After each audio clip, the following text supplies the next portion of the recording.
Fala galera, tudo bom? Hoje nós iremos falar um pouco sobre a nefrolitíase, certo? Uma das causas comuns de erro médico, certo? E é muito frequente.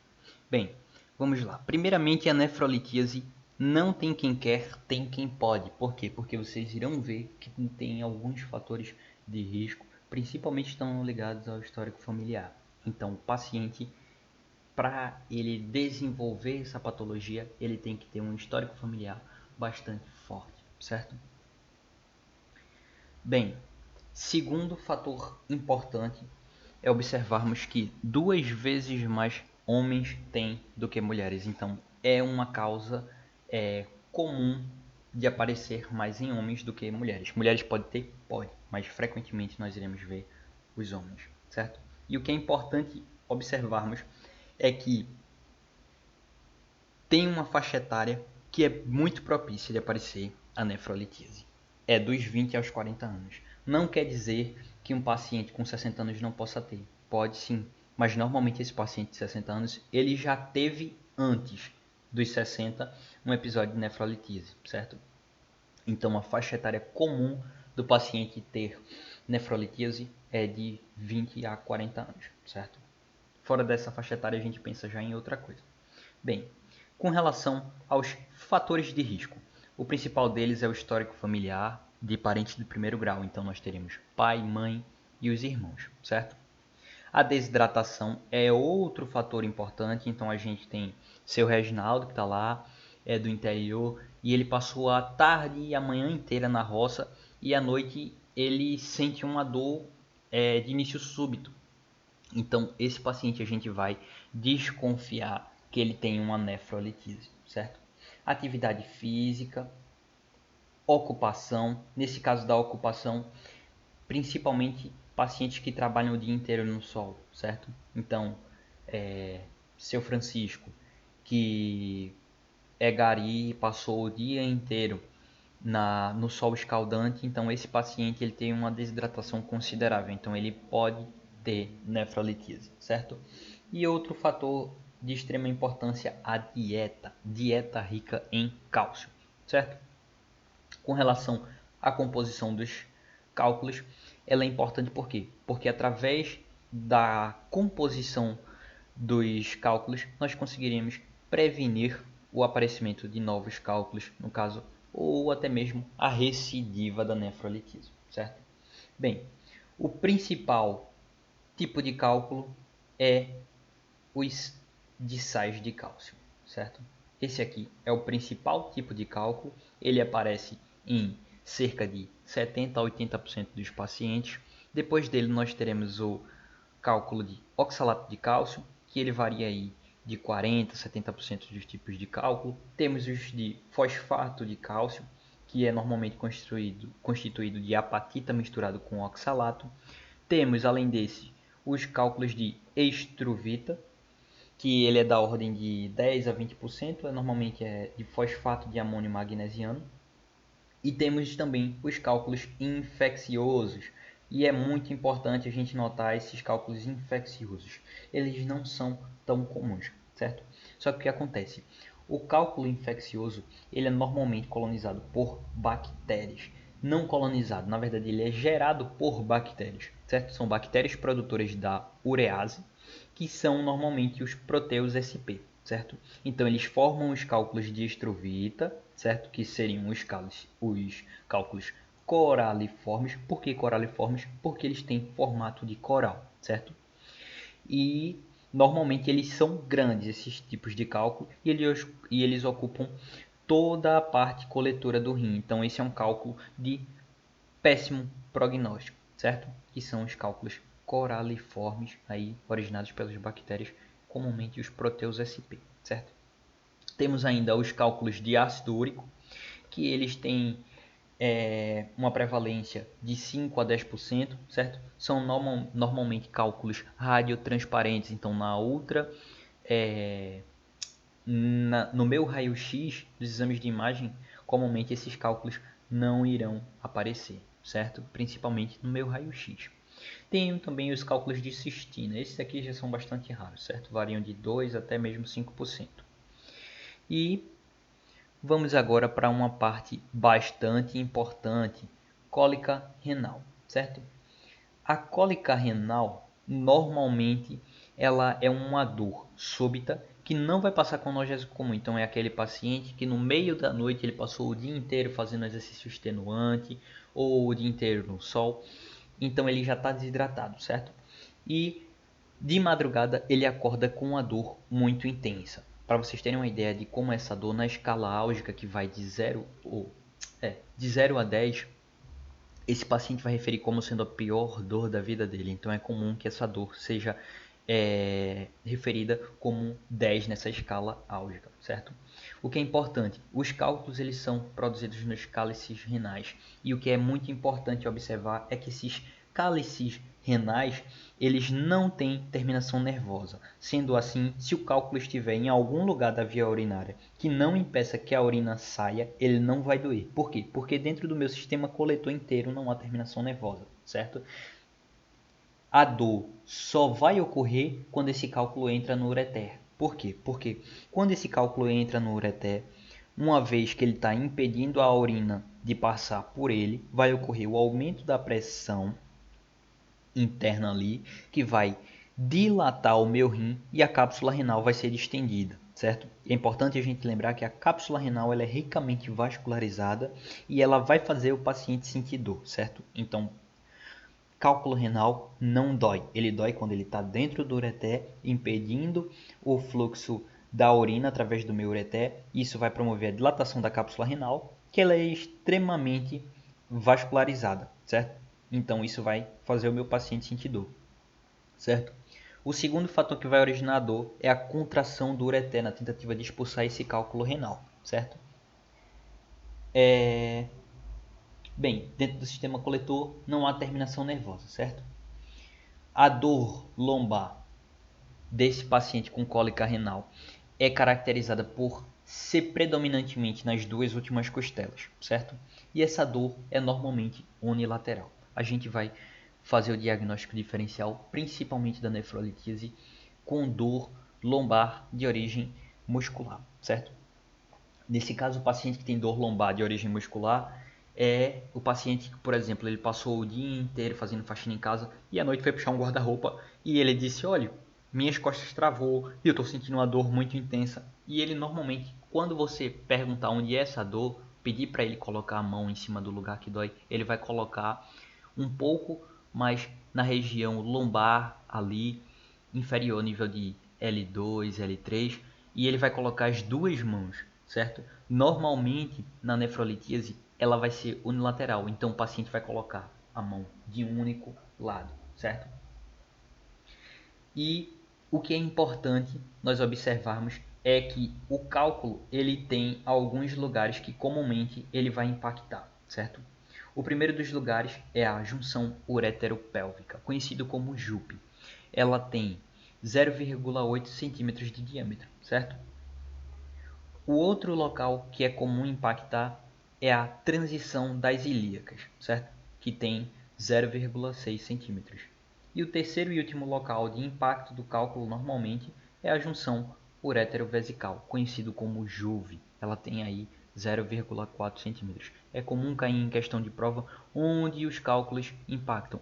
Normalmente, o cálculo ele vai impactar no local que tem menor diâmetro. E onde é que tem um menor diâmetro? Na junção uretero-vesical, que é a JUVE, certo? Com relação às manifestações clínicas desses pacientes, certo? Nas manifestações clínicas nós podemos ter infecção, nesse caso, por uma pielonefrite obstrutiva, certo? E o tratamento vai ser antibiótico, certo? Como o ureter ele está obstruído, pouco antibiótico vai chegar nele. E por isso a gente deve fazer a desobstrução com catéter de emergência, certo? Que no caso seria o catéter duplo J, certo? Por quê? Eu vou fazer antibiótico? Vou. Só que acontece, como esse rim ele está filtrando menos porque tem uma obstrução ali no meu ureter logo embaixo, logo um pouco abaixo do rim, por causa de um cálculo, esse rim vai filtrar pouco. Se ele filtrar pouco, pouca medicação age ali, certo? Então, primeiro eu tenho que desobstruir esse rim para que a medicação, que no caso é o meu antibiótico, ele consiga chegar até o local adequado. Além disso, quando eu consigo desobstruir, boa parte daquela urina que está ali retida, ela desce. E quando ela desce, boa parte das bactérias saem, certo? Então aí eu já consigo minimizar bastante. Outra manifestação clínica é a obstrução, certo? Que é uma das primeiras coisas que eu resolvo, normalmente com um catéter duplo J. Temos também a nefrocalcinose e temos os cálculos coraliformes. Esses aqui são dignos de nota, por quê? Porque eles trazem um mau prognóstico terrível. Então, no paciente que tem cálculo coraliforme, eu vou indicar logo o que? O tratamento cirúrgico. Por quê? Porque esse tipo de cálculo ele traz um péssimo prognóstico. Inclusive, muitas vezes o paciente chega até mesmo a perder seu rim, certo? Bem, com relação ao diagnóstico, como é que nós iremos proceder? Primeiro nós iremos realizar uma anamnese, depois fazer o exame físico, certo? No exame físico vai ser caracterizado principalmente por quê? Por dor lombar, certo? Esse paciente pode ter hidronefrose, certo? Devido à própria obstrução ali do seu ureter. Ele pode ter também hematúria. Então a gente já consegue fazer o diagnóstico através disso. E temos também através de alguns métodos de imagem. Através do raio-x simples, certo? A ultrassonografia a gente também pode utilizar. Normalmente na ultrassonografia, o que é que vai ajudar a diagnosticar? Vai ser basicamente a sombra acústica do meu cálculo, certo? Então, eu vou olhar, vou ver a sombra acústica e aí eu consigo dizer com certeza que ali há um cálculo renal, certo? E a gente não vai conseguir ver através da ultrassonografia um cálculo que tiver no ureter. Por quê? Não sei se vocês lembram, mas anatomicamente os ureteres eles correm por trás dos cólons. E os cólons normalmente eles estão cheios de gases, certo? Então a ultrassonografia é um exame que não se dá muito bem com gás. Então a gente só consegue visualizar basicamente através da ultrassonografia o cálculo que está no meu rim, certo? Então se ele estiver no ureter eu já não consigo, certo? Temos também a urografia excretora, então a gente vai observar que o contraste vai demorar para ser excretado no rim que está ali mais embaixo, o cálculo obstruindo. Temos a pielografia excretora, temos também a tomografia computadorizada. A tomografia computadorizada é o padrão ouro para nefrolitíase. Por quê? Porque através dela eu consigo dimensionar onde está o cálculo, consigo também ter uma boa noção do tamanho exato dele e ter uma ideia boa da densidade dele. Então, a minha tomografia computadorizada basicamente será o padrão ouro para a nefrolitise. E além disso, eu também posso utilizar, em casos um pouco mais raros de utilização, a ressonância nuclear magnética, certo? Com relação à formação dos meus cálculos. Bem, a maioria, se o paciente tiver uma ingesta hídrica adequada, vai dificultar essa formação, certo? E a formação é composta de duas fases. A primeira fase, que é a nucleação, e a segunda fase, que é a agregação. Se o paciente ingere bastante líquido durante o dia, ele dificulta essa agregação, certo? Então, ele dificulta a formação de cálculos renais. E com relação ao tratamento, no tratamento, nós podemos ter o tratamento agudo, que esse é indicado para a maioria dos casos, certo? Por quê? Porque na maioria dos casos o paciente ele tem um cálculo menor do que 0,7 centímetros. Normalmente a maioria é menor do que meio centímetro, certo? Então no tratamento agudo esse paciente vai ter uma cólica nefrética, certo? Por quê? Porque normalmente a pressão intrapélvica ela está aí na ordem de 50 milímetros de mercúrio. O normal é até 6,5, então tipo tá uma pressão muito alta, então esse paciente vai sentir muita dor, certo? Então como nós iremos proceder com analgesia, certo? A gente vai passar aí um anti-inflamatório, um analgésico para esse paciente que ele está urrando de dor, certo? Não sei se vocês lembram, mas a dor é classificada na escala álgica como sendo a pior dor da vida, então uma dor de valor 10. Então, nós iremos fazer aí com segurança. Por exemplo, o paciente ele estava em casa, começou a sentir a cólica renal dele e ele tomou 1 ou 2 dipironas. Então a gente pode tratar com dipirona? Pode, mas a gente não vai fazer a mesma quantidade que ele fez em casa. A gente vai utilizar uma dose bem maior com certa segurança, porque é uma droga bastante segura. Então a gente vai fazer aí na ordem de aproximadamente 2 gramas nesse paciente e consegue melhorar, certo? A gente vai também fazer hidratação. O que é importante lembrar, há algum tempo atrás havia um erro comum de querer hiperidratar esse paciente, certo? Normalmente o paciente chegava, estava em anúria, fazia 8, 9 horas. Por que esse paciente estava em anúria? Porque ele não ingeria líquido naquele intervalo de tempo, ele estava morrendo de dor. Então, morrendo de dor você não pensa em ingerir água, certo? E aí, um erro comum era hiperidratar esse paciente. Hoje em dia nós não hiperidratamos, certo? Isso é errado, então a gente vai hidratar o paciente quando ele estiver desidratado, certo? Então a gente hidrata se o paciente chegou desidratado. Por quê? Porque também é comum na nefrolitíase o paciente ter bastante ânsia de vômito, chegar até mesmo a vomitar, então esse paciente eventualmente ele pode estar desidratado. Com relação ao segmento do paciente, nós iremos fazer o segmento dele. Ou seja, esse paciente ele vai ter o segmento aí por volta de 48 até mesmo 72 horas, certo?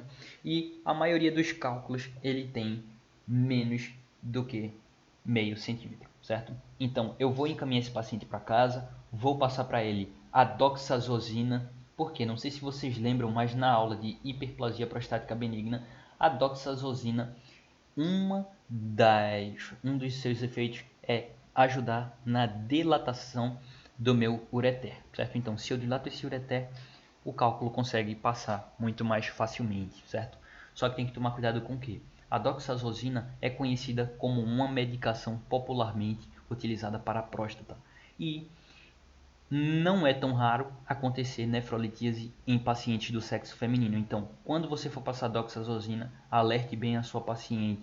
Informe que é uma medicação comumente utilizada para a próstata, mas você vai passar para ela porque ela tem como um dos efeitos dilatação do ureter e vai facilitar na excreção do cálculo dela, certo? E nós iremos esperar aí até 15 dias para esse paciente expelir o cálculo dele. Se ele não expeliu, ele vai voltar, certo? E a gente vai dar outro segmento. Bem, o tratamento basicamente vai ser baseado no tamanho e na localização do cálculo renal, certo? Isso vai definir o tratamento. A intervenção urológica, normalmente, um paciente que eu fiz o tratamento agudo, passei a doxazosina e ele volta 15 dias depois sem conseguir expelir, então já vou buscar uma intervenção urológica, certo? Normalmente a intervenção urológica a gente vai fazer ela para cálculos maiores do que 0,7 centímetros, certo? Bem, a primeira delas, e aqui nós iremos mais frequentemente usar, é a litotripsia com ondas de choque extracorpóreo, conhecida comumente como LOCE. 75% dos casos nós iremos conseguir resolver com a LOCE, certo? Normalmente nós iremos utilizar ela em cálculos que se estão localizados ali no rim ou então nos ureteres proximais, certo? É necessário a gente passar a sonda duplo J, para quê? Para conseguir ali drenar toda aquela urina que está ali acumulada, certo? Quais são as contraindicações? As contraindicações são gravidez, aneurisma, hipertensão arterial severa, ou seja, aquela que o paciente tem muita dificuldade em controlar, mesmo com múltiplos medicamentos, marca-passo e cálculos maiores que 2 centímetros. Ou seja, se o cálculo for maior que 0,7 centímetros, nós iremos utilizar uma intervenção urológica. E se ele for maior do que 2 centímetros, aí a gente já não pode utilizar mais a LOCE, certo? Quais são as complicações da LOCE? O paciente ele pode ter hematoma perinefrético, ele pode ter hematura, ele pode ter cólica renal e raramente esse paciente pode ter uma pancreatite, certo? Apesar de não invasivo, a LOCE ela pode causar alguns danos, certo? Algumas complicações. Bem, e outro tratamento urológico que nós iremos utilizar é a nefrolitotomia percutânea. Basicamente, ela vai substituir a cirurgia aberta, que seria a minha nefrolitotomia aberta, certo? Ou seja, ela é bem menos invasiva, certo? E eu vou utilizar ela nos cálculos maiores do que 2 centímetros que estão localizados na minha pelve renal e que eu não consegui resolver através da lócio, certo? Então, esse tipo de paciente eu vou utilizar a nefrolitotomia percutânea, certo? E é comumente utilizada nos cálculos que têm uma densidade maior do que 1000, certo? Além disso, ela é guiada normalmente por radioscopia, então ela basicamente é uma punção com uma dilatação. Então a gente vai dilatando ali e vai puncionar e vai conseguir remover esse cálculo, certo? E temos também a nefrolitotomia aberta. A nefrolitotomia aberta, normalmente a gente vai reservar para os casos que o paciente é refratário aos outros métodos, certo? No caso, eu fiz a litotripsia com ondas de choque extracorpóreo, não resolveu. Fiz a nefrolitotomia percutânea, também não consegui resolver. Então aí, por último, eu recorro à nefrolitotomia aberta, certo? Nós iremos realizar ela principalmente em cálculos de difícil anatomia. E por último, nós temos a cistoureterolitotomia, certo? A gente vai realizar ela principalmente no paciente que não tem infecção, certo? Como vocês verão mais adiante, a contraindicação para cistoureterolitotomia é a infecção, certo? Bem, nós iremos utilizar normalmente um ureterorrinoscópio e ele pode ser rígido, semirrígido, flexível, certo?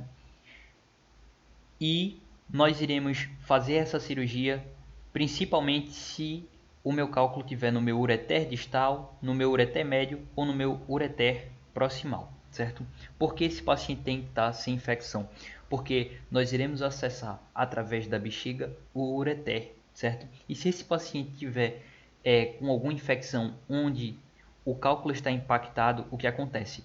Eu levo essa infecção até o rim dele e aí eu posso fazer uma sepse, enfim, vou complicar esse paciente muito mais do que ajudá-lo, certo?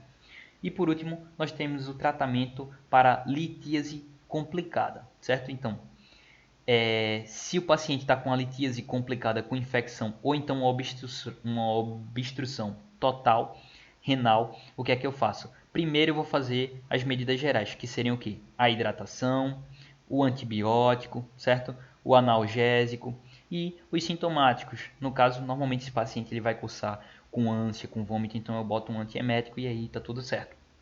Então, primeiro o que é que eu vou fazer? Eu vou passar uma sonda duplo J. Por que eu vou passar uma duplo J? Porque com a duplo J eu consigo resolver a obstrução, certo? Então, se eu consigo resolver essa obstrução, já é grande parte do tratamento, certo? E posteriormente eu faço uma nefrostomia percutânea. Nefrostomia percutânea, o que é que eu vou fazer? Eu vou fazer uma incisão, vou acessar esse rim e vou tirar todos os cálculos que estão ali contidos, certo? Mas é importante lembrar que eu só vou fazer a nefrostomia percutânea depois que eu tratar a infecção. Por quê? Porque se eu fizer com infecção, a chance desse paciente vir a ter uma sepse é muito grande, certo? Então eu vou fazer um tratamento aí com antibiótico com esse paciente por até 30, 45 dias e depois eu faço essa nefrostomia percutânea. Tá certo, galera? Foi isso. Muito obrigado. Espero ter ajudado a vocês. Tchau, tchau.